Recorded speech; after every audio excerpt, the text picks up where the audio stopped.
Caught my spoiled sister kissing my boyfriend a week before her wedding. Told her fiancé, thought he ignored it, but he shocked everyone at the wedding. As a 28-year-old woman, I found myself in a challenging situation involving my 26-year-old sister and my 29-year-old boyfriend. My sister's wedding was fast approaching, and I began to notice that her behavior around my boyfriend was becoming increasingly peculiar. Initially, it wasn't anything overt, just small, subtle actions that left me feeling uneasy. It began with seemingly innocent comments where my sister would often say things like, "Wow, you're so funny," in response to my boyfriend's jokes, even when they were not particularly amusing. She laughed a bit too enthusiastically at everything he said. At first I tried to dismiss it, thinking that perhaps she was just being overly friendly due to the excitement surrounding the upcoming wedding. However, as time passed, I began to notice more troubling signs. She started to find excuses to touch him casually, like placing a hand on his arm during a conversation or lightly bumping into him as she walked past. These gestures were subtle yet unmistakable.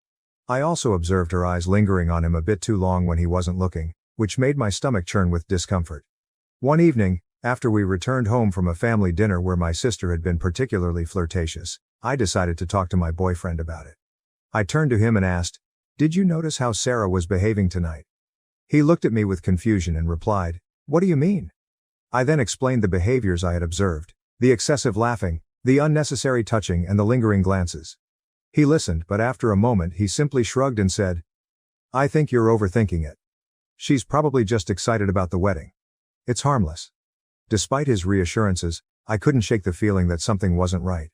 The situation didn't feel harmless to me at all. Despite my boyfriend's reassurances, I couldn't shake the feeling that something was off. So I decided to keep a closer eye on things, hoping that I was just overreacting and that my suspicions were unfounded. But the next few weeks were tense. Every time we were around my sister, I found myself constantly watching her, noticing every little thing she did. It became clear that she was always trying to position herself near my boyfriend. She would often sit next to him whenever she could, and she seemed to find endless excuses to ask for his help with wedding-related tasks, even when I was standing right there. One day, we were all at my parents' house for a family barbecue. At one point, I went inside to use the bathroom, and when I returned, I saw something that made my heart sink. My sister and my boyfriend were talking quietly in a corner of the yard, standing unusually close to one another. My sister was giggling at something he said, a sound that made my stomach churn with unease. The moment they noticed me, they quickly stepped apart, and my sister walked away as if nothing had happened. I felt a wave of nausea and anger but decided not to confront them on the spot, not wanting to create a scene at a family gathering. Instead, I waited until we got home that night. When we were alone, I tried to approach the topic as calmly as I could. I asked my boyfriend what he and my sister had been discussing earlier. He seemed surprised by my question and explained that they were just talking about some wedding details, like the music selection. His response didn't satisfy me. I couldn't help but question why such a simple conversation required them to stand so close together. He sighed, clearly frustrated, and tried to dismiss my concerns. He assured me once again that there was nothing going on, insisting that my sister was just being friendly. But by this point, I couldn't hold back my feelings any longer. I expressed my frustration, pointing out that my sister was practically throwing herself at him, and he wasn't doing anything to stop it. My words seemed to hurt him, and he looked at me with a pained expression, asking what exactly I expected him to do. He reminded me that she was my sister, and he was simply trying to be polite. Telling her to back off seemed out of the question to him. I told him that he could at least set some boundaries, making it clear that he wasn't interested in anything more than a friendly relationship. But he insisted that he wasn't interested in her at all, claiming there was nothing to clarify because I was seeing problems that didn't exist. Our conversation went in circles, with neither of us willing to see the other's point of view, leaving us both frustrated and unsure of what to do next. After arguing for a while without any resolution, it became clear that our conversation was going nowhere. My boyfriend kept insisting that I was just imagining things, and no matter how hard I tried, I couldn't get him to see what was so painfully obvious to me. In the end, we both went to bed feeling angry and frustrated with the issue still unresolved. The following day, I realized that I needed to confront my sister directly. It was clear that avoiding the issue was only making things worse. So I decided to call her and ask if we could meet up for coffee. She readily agreed, her voice cheerful and seemingly unaware of my growing concerns. We arranged to meet at a small cafe near her apartment. When we met, I was nervous, my hands trembling slightly as I stirred my coffee. My sister, on the other hand, was in high spirits, chatting enthusiastically about her wedding plans. She seemed completely oblivious to my discomfort, which only made the situation more difficult for me. After a few minutes of listening to her talk, I realized I couldn't hold it in any longer. I interrupted her mid-sentence, my voice betraying the seriousness of what I was about to say. I told her that we needed to discuss something important. My sister, caught off guard by the sudden shift in tone, looked at me with surprise and asked what was wrong. Taking a deep breath to steady myself, I began to explain. I told her that I had noticed how she had been behaving around Tom, my boyfriend, and that it was making me uncomfortable. I mentioned the flirting, the casual touches, and the lingering looks, things that had been bothering me for some time. I emphasized that her behavior needed to stop. As I spoke, I watched her face transform through a range of emotions. At first, there was surprise, then confusion, and finally, anger. She demanded to know what I was talking about, vehemently denying that she had been flirting with Tom at all. I refused to back down, insisting that she had been doing exactly that, whether she realized it or not. I explained that her actions were not only inappropriate but were also causing me a great deal of distress. She responded with a laugh, though it was far from a genuine one. She told me I was being ridiculous, dismissing my concerns by saying that Tom was practically family and that she was just being friendly. However, her words did little to ease the tension between us, and I could tell that this conversation had struck a nerve. As I sat there, it became clear that this was not going to be an easy issue to resolve, and the rift between us was likely only going to deepen. I couldn't hold back any longer and expressed my frustrations, pointing out that it was more than just friendliness. I explained that she was constantly finding excuses to be near my boyfriend, to touch him, and to laugh at all his jokes, even the ones that weren't particularly funny. To me, it was clear what she was doing, and it was making me increasingly uncomfortable.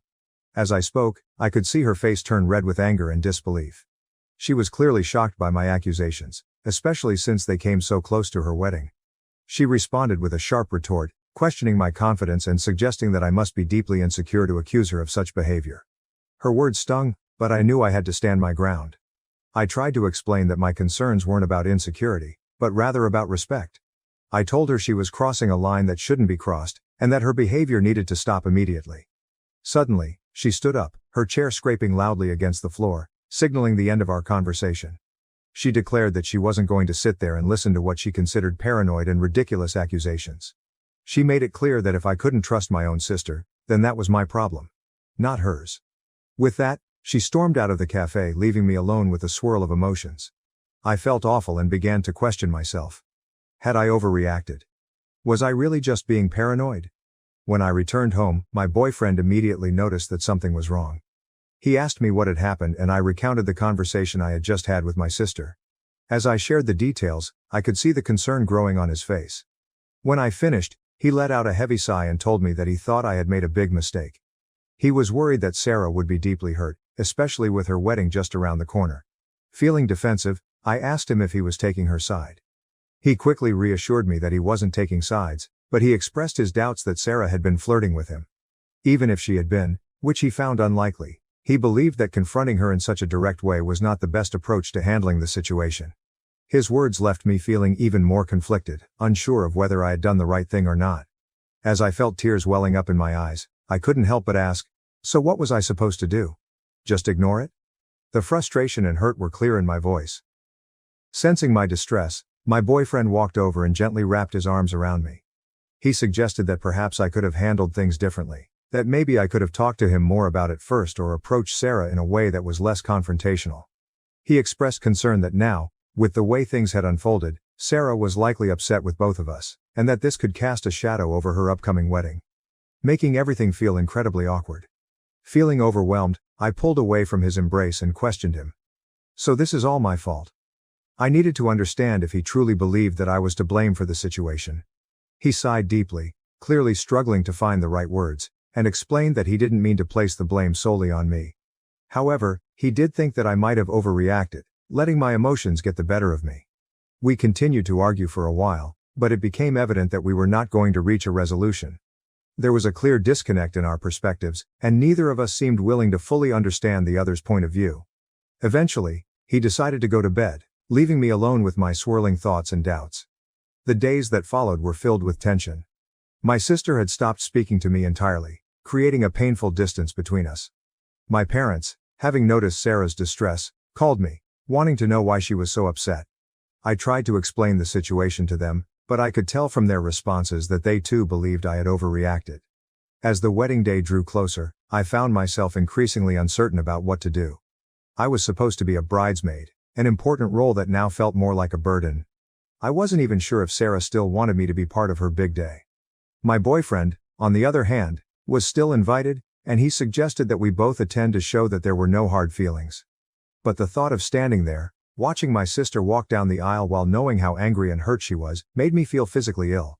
The entire situation had become a tangled mess, and I didn't know how to untangle it without causing even more pain. Several times I tried to phone Sarah, but she didn't answer. She never answered when I left voicemails apologizing and stating we should have spoken. I even visited her flat, but she closed the door. My anxiety grew as the wedding day drew near. Though I wasn't convinced, my partner kept urging me to let go, that everything would blow over. In a dream, I showed up for the wedding and everyone turned to stare at me, pointing and murmuring. I woke up shaking coldly. Update. Following my confrontation with Sarah, things deteriorated. When she told our mother about my allegations, she became quite irate. She called me, screaming about how right before Sarah's wedding I could be so selfish and worried. She shouted, "How could you accuse your own sister of such a thing?" She wouldn't listen as I tried to explain my perspective. She advised me to straighten this problem right away and apologies to Sarah. The stress on our family was intolerable. Sarah still avoids talking to me, and right now my parents are offended as well. Tom, my partner, persisted in telling me I was exaggerating, which just made me more depressed and irritated. I visited my parents' place to try to straighten things out 1 week before the wedding. I heard subdued voices coming from the side of the house as I got to the front door. Intrigued, I strolled to the garden and stopped in astonishment at what I saw there. Sarah and Tom were partly concealed behind a big plant. Locked in a passionate hug, they kissed firmly. Sarah's legs were wrapped around Tom's waist, his hand was beneath her top. They were completely absorbed in one another that they failed to even see me standing there. I thought I had been given a stomach punch. All the air left my lungs and for a minute I was unable to move or talk. As the reality of what I was witnessing began to sink in, a powerful wave of anger and betrayal surged through me. My emotions overtook me and I found myself screaming, "What the hell is this?" My voice trembled, thick with the intensity of what I was feeling. The reaction from both of them was immediate. My sister and my boyfriend jumped in shock, their guilty expressions betraying them completely. Sarah's face drained of color, turning pale as she realized she had been caught, while Tom fumbled to find the right words, stammering, "It's not what it looks like." But it was exactly what it looked like, confirming every fear and suspicion that had been gnawing at me. Tears began streaming down my face as I choked out, "How could you? My own sister and my boyfriend." The pain in my voice was unmistakable. Sarah too began to cry, her voice quivering with regret as she tried to apologize. "I'm so sorry," she sobbed, struggling to explain. "We didn't mean for this to happen." But I couldn't stand to hear any of their excuses. The betrayal was too deep, too raw. Without another word, I turned and fled, running back to my car. Their desperate calls for me to return fell on deaf ears as I drove away, my mind spinning with disbelief and hurt. As I sped away, my phone began to ring repeatedly, first Tom, then Sarah, and finally my mom. I couldn't bring myself to answer any of them. The pain was too fresh, too overwhelming. When I finally arrived home, I felt numb. I immediately packed a bag with some clothes and the essentials I would need for a few days. I couldn't stay here, not after what had just happened. I sent Tom a final text message, simply stating, "We're done, don't try to contact me again." Then I turned off my phone, cutting off any further communication, and left. Now I'm writing this from a hotel room in a nearby city, unsure of what my next steps should be. With the wedding just a few days away, I know there is no way I can attend. My relationship is shattered and the bond I once shared with my sister may be irreparably damaged by this betrayal. It feels as though my entire world has been turned upside down. Everyone made me feel like I was crazy for suspecting something was wrong, but in the end I was right all along. The pain of that realization is almost too much to bear, and I find myself questioning how I will ever be able to trust anyone again after this. So Reddit, any advice on how to move forward from here would be appreciated. Update. After the devastating shock of discovering my sister Sarah with my now ex-boyfriend Tom, I spent several days in a fog, struggling to process what had happened. My phone was constantly buzzing with messages and missed calls from both of them, as well as from my parents, but I just couldn't bring myself to respond. I was too overwhelmed, too hurt. Eventually though, I came to see that Mark, Sarah's fiancé, was one person who definitely needed to know the truth.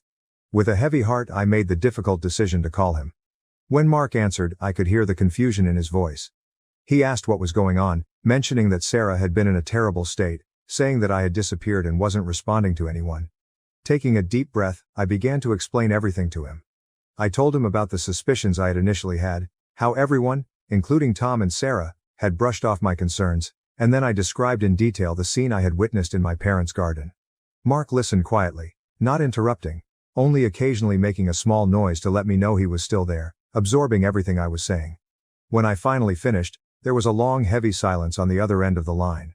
Then, in a controlled, measured voice, Mark simply thanked me for telling him, adding that he needed some time to process this information. With that, he ended the call. Afterwards, I sat there, staring blankly at my phone, wondering what Mark would do now that he knew the truth. As the wedding day approached, I heard nothing further from him or from the rest of my family. Sarah had ceased trying to contact me, and I began to suspect that she had somehow managed to convince Mark to forgive her. The thought that she might actually escape the consequences of her actions, that she could go on to have her fairy tale wedding while my life was in shambles, made me feel physically ill. I realized that there was no way I could attend the wedding. The idea of watching Sarah walk down the aisle, knowing what she had done, was too much to bear. Instead, I decided to spend that day alone, focusing on how to rebuild my life in the wake of such profound betrayal. On the evening of the wedding, I received an unexpected call from my cousin, Emma. There was an unmistakable tone of excitement and urgency in her hushed voice as she said, "Oh my God, you won't believe what just happened." Confused and intrigued, I asked her what she meant. Without hesitation, Emma dove into her story, recounting the events that had unfolded. She explained that everything had seemed normal at first. Sarah had looked stunning in her wedding dress, and Mark had been standing at the altar, ready for the ceremony to begin. But when it came time for the vows, Mark had unexpectedly stepped forward and announced that he had something to say. My heart began to race as I listened to Emma describe the scene. Mark, in front of everyone, declared that he couldn't go through with the wedding.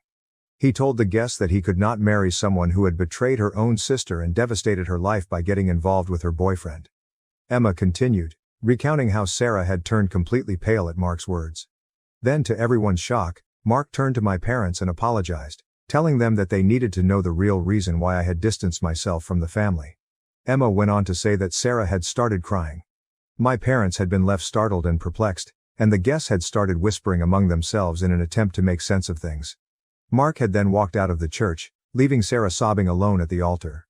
"It was like something out of a movie," Emma told me, her voice still tinged with disbelief. "Everyone's in shock. Your parents are trying to get the full story from Sarah, but she's an emotional wreck." As I sat there, absorbing everything Emma had just told me, I felt a mix of emotions. On one hand, there was a sense of vindication, knowing that the truth had finally been revealed. But on the other hand, I couldn't help but feel a deep sadness for the pain and turmoil this had brought upon my family. Emma, sensing my silence, gently asked, "Are you okay?" I'm not sure," I said truthfully. I never wanted it to wrap like this.